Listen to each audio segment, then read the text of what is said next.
ఆకాశమంత పట్టజాలని విస్తారమైన దీవెనలు నీకు కుమ్మరించేదను. వాక్యం దేవుడు దీవించినగాక.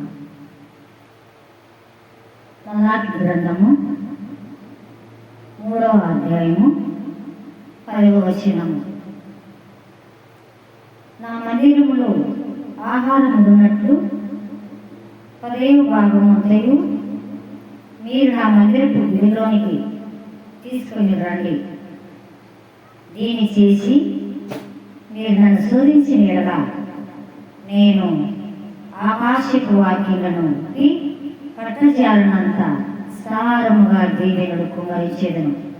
సైన్యములకు అధిపతి యెహోవా సెలవిస్తున్నాడు. ఈరోజు ఈ దినమున పరిశుద్ధ గ్రంథం నుండి పరిశుద్ధ ఆత్మదేవుడు నీకు సెలవిస్తా ఉన్నాడు.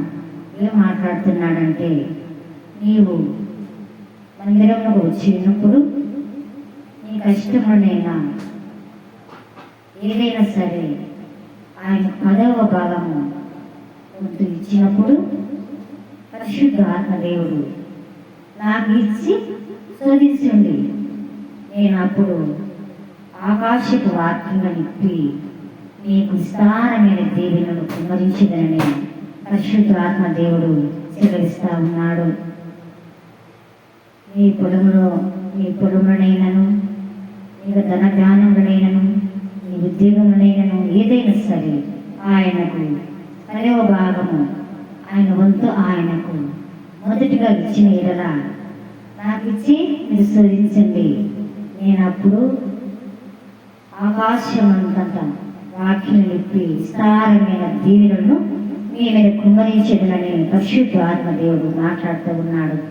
ఎవరైనా సరే, నీవు వేదాలను కావచ్చు, ధనులు కావచ్చు, దీనురాలు కావచ్చు, ఏదైనా సరే నీ కష్టములో మొదటి భాగము ఆయనకు ఇచ్చినప్పుడు పరిశుద్ధ ఆత్మదేవుడు నేను నీకు దీవెనలు ఆకాశ పట్టజాలనంత విస్తారమైన దీవెనలు నీకు ఇచ్చేదని సెలవిస్తా ఉన్నాడు.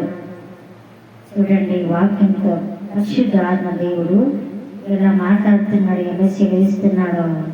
వాక్యానుసారం నడిచిన ఎడల నీ మీద ఆయన దీవెనలు, ఆయన ఆశీర్వాదము నీ కుటుంబానికి, నీ పిల్లలకు కలుగనని పరిశుద్ధ ఆత్మదేవుడు వాక్యంతో మాట్లాడుతూ ఉన్నాడు.